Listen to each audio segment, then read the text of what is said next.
Buen día tengan todos ustedes, bienvenidos a un nuevo tema. El tema de hoy le nombramos tensiones residuales en uniones soldadas. Aquí con el esquema vamos a tratar de explicarles detenidamente.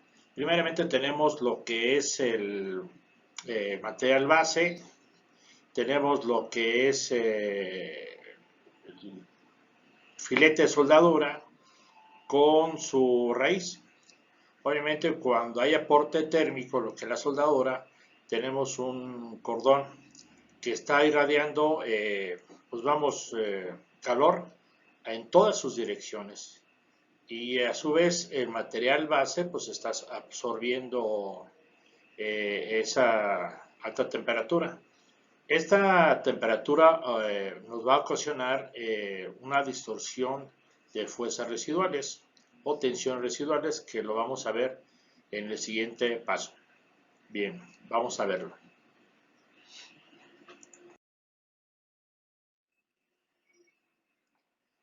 Aquí lo que vamos a ver en este esquema le llamamos isotermas de soldadura.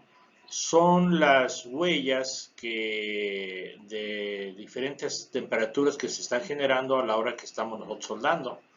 En este caso, pues sabemos nosotros que el material base tenemos una fundición aproximadamente de 1560 grados centígrados en su estado líquido.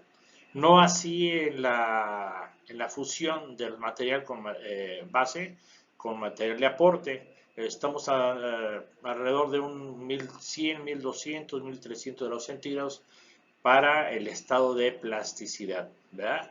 Entonces, aquí en el esquema del lado derecho que estamos viendo, vemos primeramente el color rojo, que nos indica dónde estamos haciendo el arco eléctrico o generando la unión de los metales.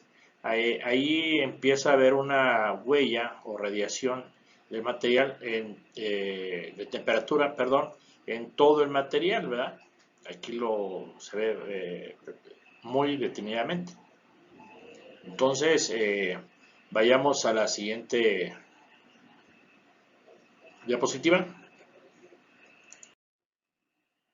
Bien, vayamos a ver cómo se va generando las isotermas del proceso de soldadura. En este caso, el material base que tenemos es aluminio. Ahí ustedes alcanzarán a ver que la escala está alrededor de 700, 800 grados centígrados y ya tenemos fusión.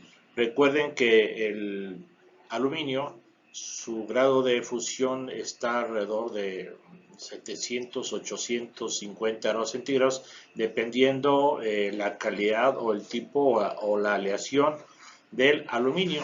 En esta unión que tenemos aquí de unión en T, estamos haciendo el inicio del arco eléctrico para hacer un filete, ¿verdad?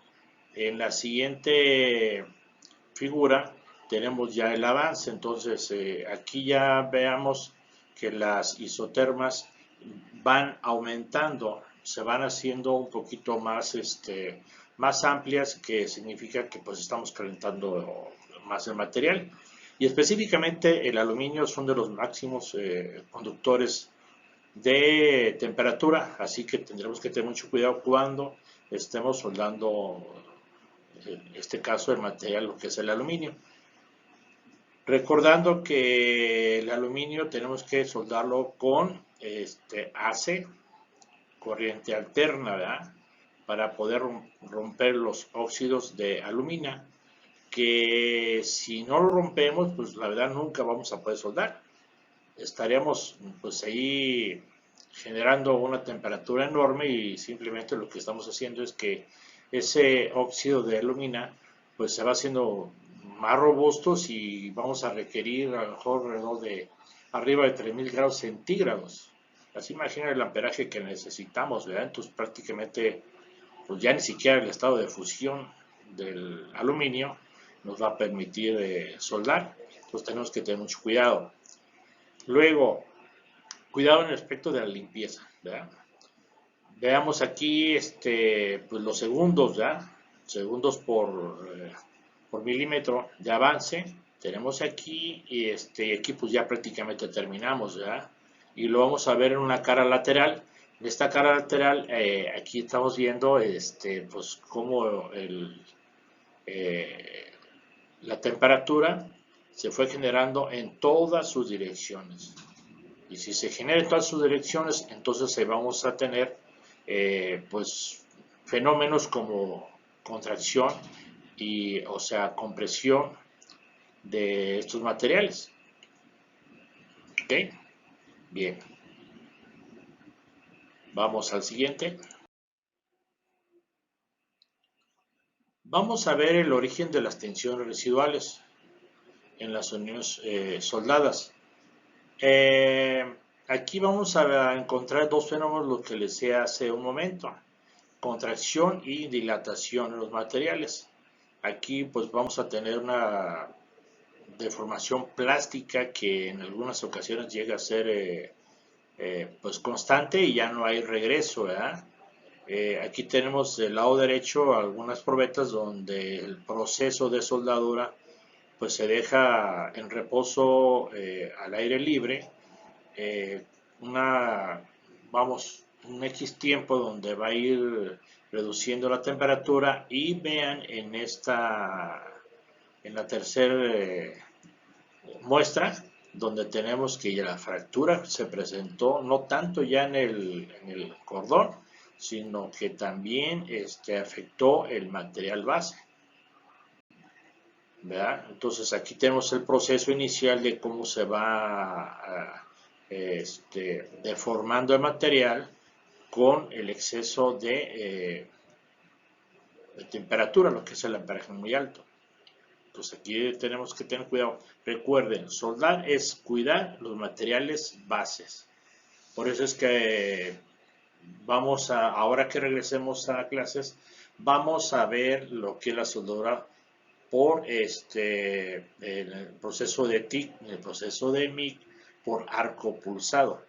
El arco pulsado pues nos va a ayudar a no generar tanta temperatura, lo que tenemos aquí. Bien, pasamos a la siguiente.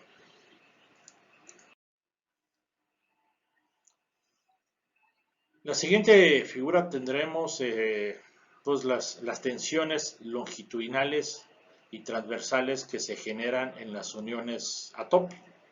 Y en fin, como les comento, en todas las direcciones van a generarse, pero principalmente en esos dos ejes, ¿verdad? Ustedes verán que en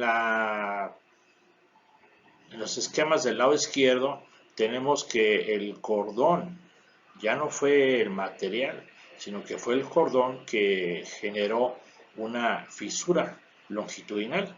Todo el arco, todo el largo del cordón está fisurado. Aquí tenemos que esta pieza fue soldada por ambos lados. ¿Me explico? Por un lado no generó ningún problema, pero del lado contrario, que es el que tenemos aquí, aquí sí generó pues un encontronazo prácticamente de fuerzas residuales, ¿verdad? Ahí hay un choque. Del lado, a un costado tenemos pues también otra probeta, espécimen le llamamos, igual, solamente que la fisura fue generado al costado del cordón, prácticamente lo que es el bisel. Obviamente pues aquí ya se le hizo una prueba no destructiva con líquidos penetrantes, por eso es que ustedes ven aquí este color rojo. Entonces ahí hay una fisura que no es como la del lado izquierdo, sino que aquí a simple vista no se alcanza a ver. Entonces debe tener pues esa prueba no destructiva, que es con líquidos penetrantes. Entonces nos vamos al lado derecho y vemos aquí que son fuerzas residuales longitudinales y transversales, pero no son en una sola línea. Aquí lo que estamos viendo están formando, vamos, si ustedes me lo permiten, unas fuerzas positivas y negativas. Quiere decir que esta es una fuerza helicoidal. De esa manera se está transformando, no es lineal, tal y como se ve aquí, ¿verdad?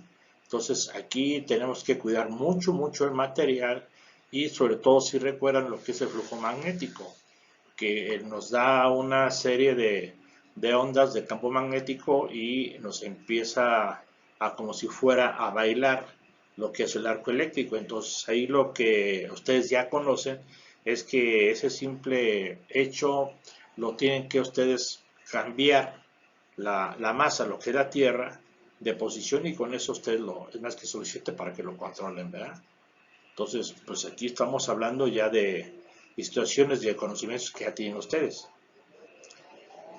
Bien, pues si no hay otra cosa por aquí, vamos a pasar al siguiente. Aquí, efecto de las tensiones residuales. Pues aquí está el comportamiento prácticamente pues en todas sus expresiones, tanto uniones a tope, uniones en T, uniones longitudinales, eh, pues cuando tenemos también, por ejemplo, aquí soldadoras con extremada rigidez, en este caso que son vigas. Estas vigas debemos tener muchísimo cuidado, muchísimo cuidado. Recuerden que yo les comento que en una estructura normalmente no van soldadas, ¿eh?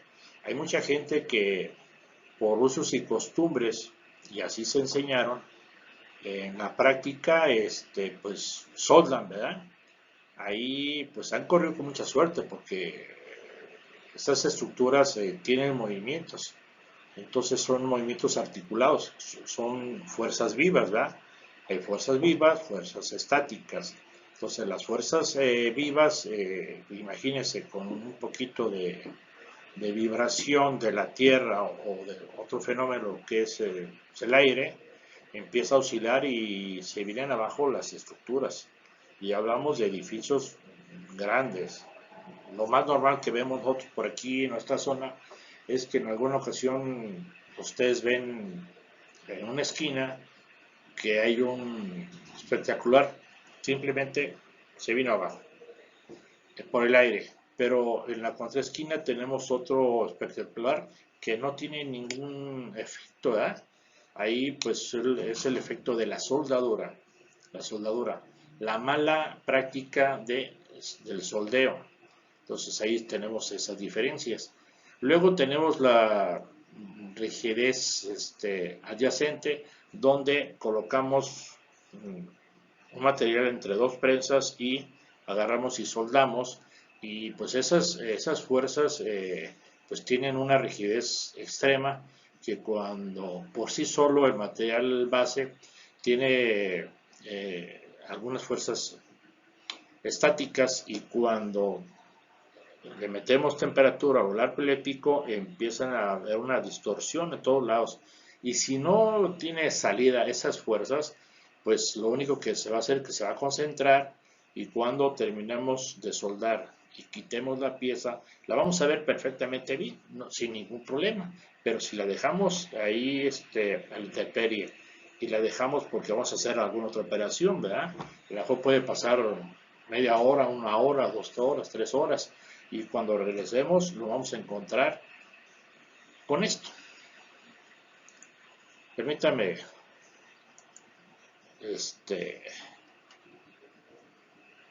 regresar al material fisurado. Tenemos el material fisurado aquí por el medio, entonces ahí pues sí van a encontrar con que esa pieza se fisuró. ¿Cómo? ¿Quién sabe? Pero se fisuró. Obviamente nosotros sí sabemos específicamente y técnicamente cómo fue que sucedió esa fisura. Entonces, pues aquí hay una distorsión, primeramente pues en una situación del aspecto de plasticidad, también de elasticidad y hay ocasiones en que pues algunos materiales pueden llegar a recuperar su estado natural, otros, muchos no, ¿verdad? Entonces es muy importante tener en cuenta el factor del amperaje de acuerdo al espesor y de acuerdo a la técnica, de acuerdo a la velocidad, de acuerdo a la altura y tantos parámetros más que ustedes ya conocen, tenemos que cuidar muchísimo el material base para no encontrarnos con este tipo de efectos que pues en la práctica es pérdida de dinero. Y esa pérdida de dinero pues va a ser para ustedes, ¿no? Si ustedes son los dueños del negocio, si son los que están trabajando esto o si son trabajadores para una empresa, pues esa empresa va a perder dinero. Y a la larga a ustedes pues les van a dar las gracias, así sencillamente, si no cuidan el material. Entonces, repito, tenemos que tener mucho cuidado con la contracción, con la distorsión, con el pandeo y el retorcimiento de los materiales base si no cuidamos el amperaje alto y las velocidades cortas que vamos a tener demasiado material base, pues vamos a tener un choque de fuerzas vivas y fuerzas estáticas que nos van a llevar a este defecto. ¿Ok? Esto está bien claro y espero que esto lo tengan siempre presente. Siempre lo tenemos que tener presente. Bien, pasemos a la siguiente presentación. Bien, vamos a retomar esta presentación donde pues les comentaba que no debe de haber cruces de cordones o filetes porque va a haber un choque enorme, ya no térmico, sino simplemente de fuerzas residuales, ¿verdad? Y en el momento que encontremos ese choque de fuerzas residuales que se expanden a cualquier lado, en un radio de 360 grados, pueden llegar algunas en el choque que puedan llegar a ser, pueden estar atrapadas. Y si quedan atrapadas, ahí en ese momento van a aparecer fisuras internas y esas fisuras internas físicamente no los vamos a poder ver, solamente por medio de pues alguna prueba no destructiva. En este caso pues puede ser por eh, que será pruebas radiográficas, pueden ser de ultrasonido y otros más que existen, ¿verdad? Entonces estos son muy peligrosos en su haber. Se pueden formar fisuras o se pueden formar cápsulas que son cavidades y esas cavidades o cápsulas en un momento dado cuando exista pues una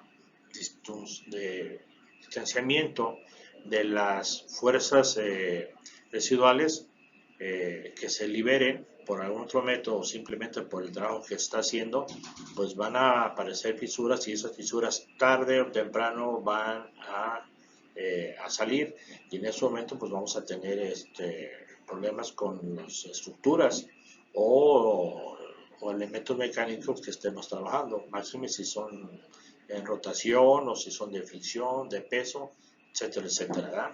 Entonces, pues aquí lo que recomendamos es que en los vértices, a la hora que vaya a terminar un cordón o un filete, tendremos que hacer una cavidad como esta. Es un bisel simplemente radial en cada una de las esquinas al término de cada filete. Pues ya lo habíamos visto en otros módulos. Aquí no lo vamos a encontrar, ¿verdad? Entonces, en aquel momento, pues hablamos nada más de la eh, capacidad de radiación que tiene la soldadura y que puede haber una distorsión. No hablábamos de fuerzas residuales. Aquí sí ya vamos aquí un poquito ya más técnicos y más al detalle, por eso es que debemos hacer este tipo de bisel al centro o al término precisamente de cada filete o de cada cordón, ¿me explico? Para que no llegue a haber el choque de fuerzas residuales. Entonces aquí hay que tener mucho cuidado. Aquí abro un paréntesis donde es en el mantenimiento aeronáutico.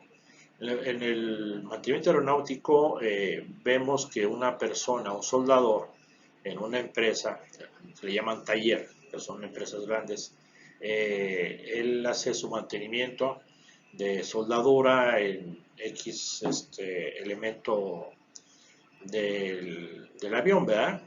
Y ese elemento que hizo el mantenimiento le tatúa, le graba lo que es su código. Cada persona que trabaja dentro del sector aeronáutico tiene un código. Ese código es para prácticamente toda su vida. Donde esté trabajando, ahí va el seguir con ese código. Entonces, si ese elemento pasa a otro proceso y llega a ensamble y luego llega a lo que es la práctica, lo que ya va a volar ese avión, y si se llega a caer, pues muy posiblemente vaya a haber personas que fallezcan en ese accidente. Y los peritos lo que van a hacer es que van a hacer una inspección muy minuciosa, donde van a identificar el motivo de ese fatal accidente, ¿verdad? Y pueden encontrar un elemento soldado, una simple pieza, hablamos de magnitud, ¿verdad?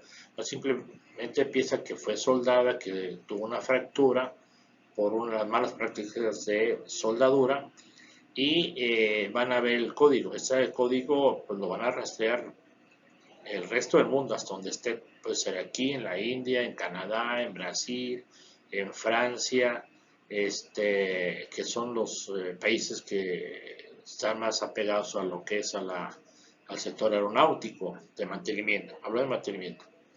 Y pues van a llegar por esa persona y le van a invitar a que los acompañe. Y los van a acompañar a la sombra.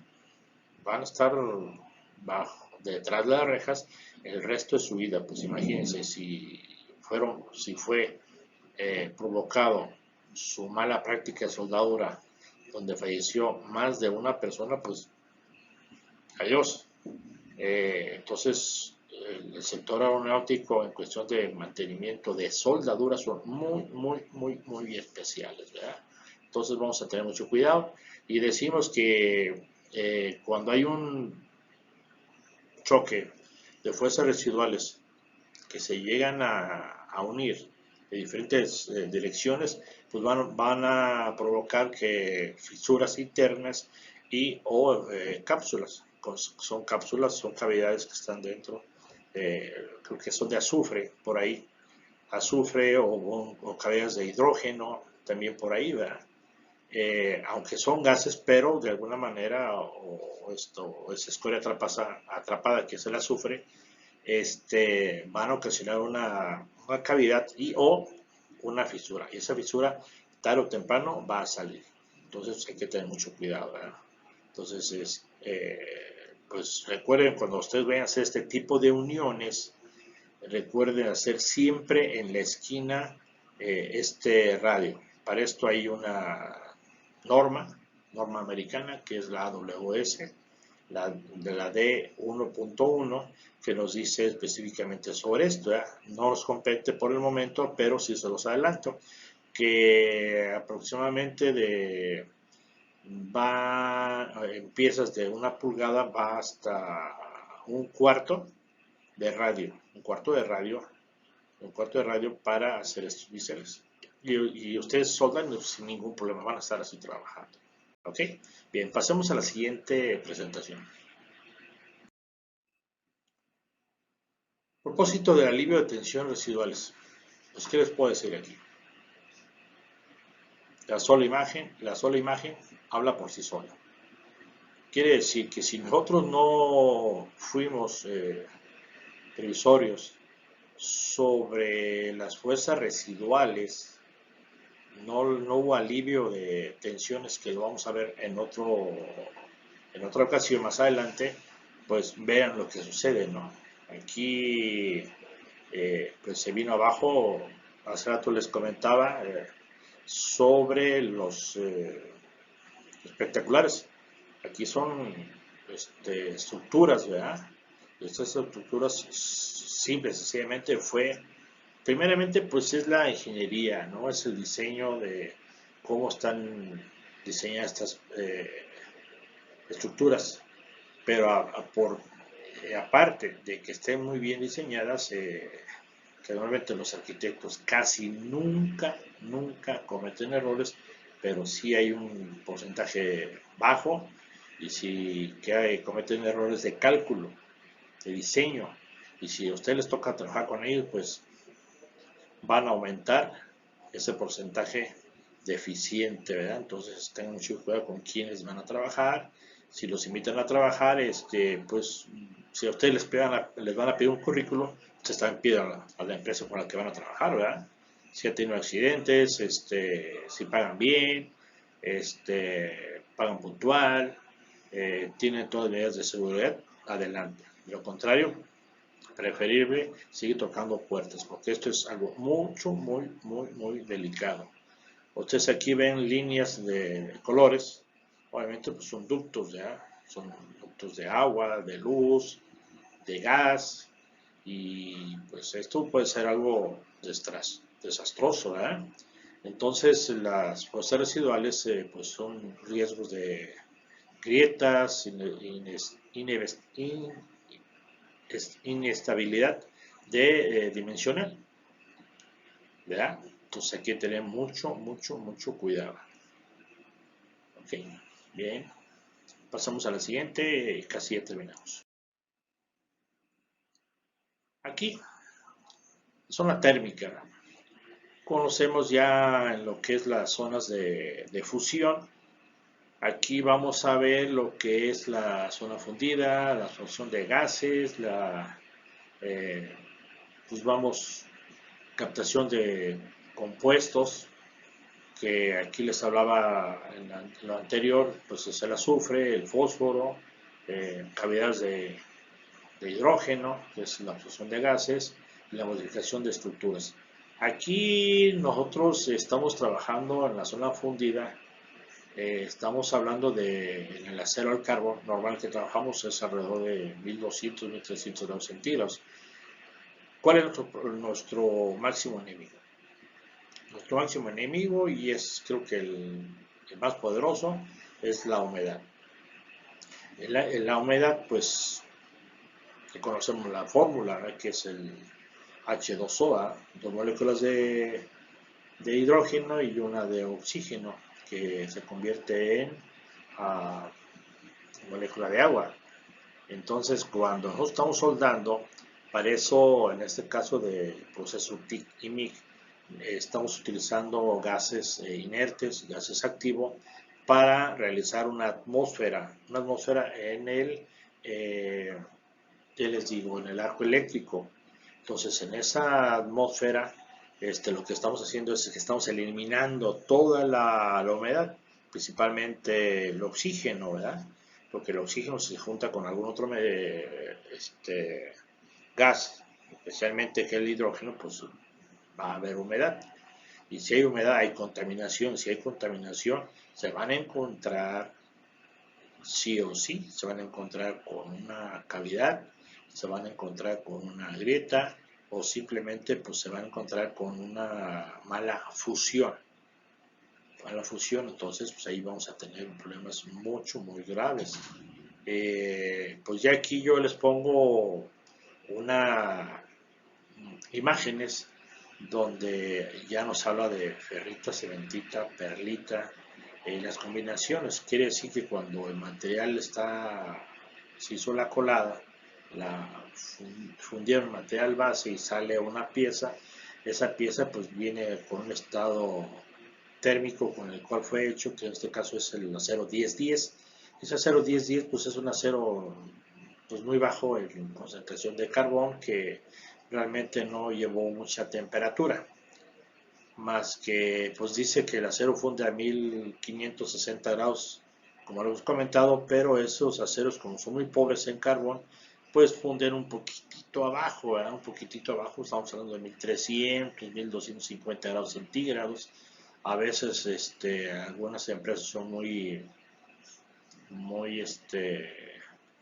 son estas y están haciendo fusiones no al 100% y dejan las coladas, que es el acero líquido, lo dejan a temperaturas no reales y llegamos nosotros y le ponemos soldadura o fusión de materiales que estamos soldando con un amperaje alto, y estamos soldando a 1300 grados centígrados arriba de como fue creado ese material. Por eso es que ustedes en alguna ocasión por ahí se encontraron que una placa de media pulgada, un PTR de calibre, no sé, un octavo o más, o cédulas de tubos, cédula 30, cédula 40, me dicen, maestro, ¿qué sucedió aquí? Pues yo vengo soldando perfectamente bien y el día de ahora, pues nada más le subí poquito para tener mejor fusión y hacer una buena unión. Resulta que evaporaron, no perforaron, evaporaron el material y pues ya tenemos problemas, ¿ya? Entonces, el estado granular o el estado cristalino, para ser más específico, de las diferentes temperaturas del material, pues aquí no es otra cosa más que, en pocas palabras, que el grano del acero, o la estructura molecular del acero, pues se hace más pequeño, más grande, ¿no? Entonces, aquí lo vemos en la estructura del lado izquierdo, donde el lado de fusión pues tiene un tamaño cristalino, después la zona de afectación de temperatura, zona de calor, pues tiene otro y después viene lo que es el acero, el estado natural, ¿verdad? Entonces la diferencia de la estructura cristalina nos va a dar una cierta resistencia al material. Por ahí se van a encontrar ustedes de que, fíjense que la soldadura que yo hice, pues tú perfecto, yo estoy bien, ¿me explico? Porque el análisis que le hicieron a la estructura, que se vino abajo, el cordón no tiene ningún problema, ajá, pero nosotros somos responsables de las zonas aledañas, de las zonas de transferencia de temperatura, ¿verdad? Y si encuentran ellos o el inspector una temperatura no apta para el proceso, pues obviamente pues nosotros vamos a ser los culpables. ¿Me explico? Entonces tenemos que cuidar la zona de afectación de la temperatura, que lo vimos casi en las primeras diapositivas, donde como las isotermas se van avanzando, ¿verdad? Y si soldamos muy lento y amperajes muy altos y con una técnica de donde estamos este, eh, aportando demasiado material, que son cordones como de un cuarto hacia arriba, que yo les digo que pues eso no es correcto, ¿eh? Porque es demasiado material, pues ahí nos vamos a encontrar esos problemas. ¿Me explicó? Muy bien, pasemos a la siguiente. Aquí, lo que les hablaba en este momento, la zona de fluctuación de temperatura y la cristalización de las zonas, pues aquí vemos lo que es el material base, vemos lo que es la zona de afectación de temperatura y lo que es la fusión de material base con el material de aporte, ¿verdad? Entonces aquí esta gráfica pues nos dice perfectamente bien cómo está. Si yo les digo, trabajé perfectamente bien, hice mi bisel, hice mi unión, mi empate, todas las funciones que tengo que hacer para soldar y empiezo a soldar, entonces aquí es donde está el problema. Se desgarra de esta zona el material y no del cordón. Dices, pues eso ya no fue mío, ¿verdad? Yo respondo por el cordón. No, respondemos por toda el área. En pocas palabras, pues vamos a responder por prácticamente toda la pieza, ¿verdad? No nos van a pagar por área. Entonces vamos a responder por toda la pieza. Entonces, las zonas sin afectación de temperatura, pues es el material base. Obviamente, pues va a estar a una temperatura ambiente. Llega a tener radiación, pues no muy alta, ¿verdad?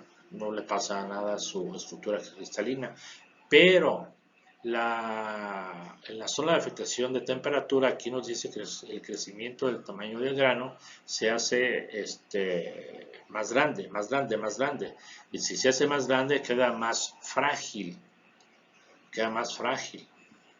Y ahí es donde vienen las fisuras, las desgarramiento laminar y o porosidades y pues malas prácticas de soldadura.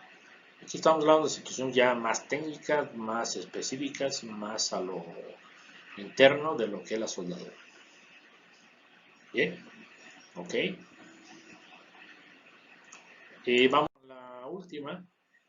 La última, pues aquí vemos las zonas de pues este esquema que es una unión a tope con bisel en B, con su separación de raíz, y en cada uno de los puntos veamos cómo está la cristalización de la unión.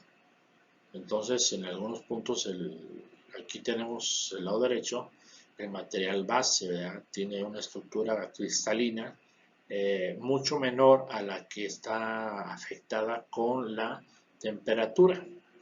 Ya en otro tema estaremos viendo cómo poder cubrir esa situación y estaríamos hablando de, vamos, un precalentamiento y postcalentamiento y un enfriamiento prácticamente al aire libre, largo, no corto para no tener esas fisuras. Y pues la propagación de las grietas, pues aquí las vemos, ¿no? Obviamente pues esto está súper aumentado, estamos hablando de 50 o 60 veces aumentada para que podamos ver esta situación. Entonces pues este es la cristalización del acero, que pues muy difícilmente en nuestra área la vamos a poder ver, solamente sobre un estudio metalográfico. En un laboratorio podemos ver esto, ¿verdad? Lo único que podemos hacer nosotros es, cuando mucho, estar una cara plana, lisa y pues no más, ¿verdad? A simple vista. Obviamente recuerde, tenemos elementos para poder hacer pruebas. Lo que podemos hacer nosotros en el taller, pues obviamente son los líquidos penetrantes. Ahí inmediatamente podemos ver las fisuras superficiales, no internas. Y si fueran internas, pues obviamente lo podemos hacer con partículas magnéticas. No es otra cosa más que un mango magnético con un polvo de hierro. Y en el momento que hacemos el campo magnético, pues entonces las partículas se alinean tal y como va la fisura. Y pues con esto damos por terminado este tema y esperemos vernos en el siguiente. Muchísimas gracias, les agradezco su atención. Cualquier duda, pues ya lo saben, me pueden llamar a cualquier hora. Estamos en contacto por los medios que ya conocemos. Les agradezco. Gracias. Sería todo.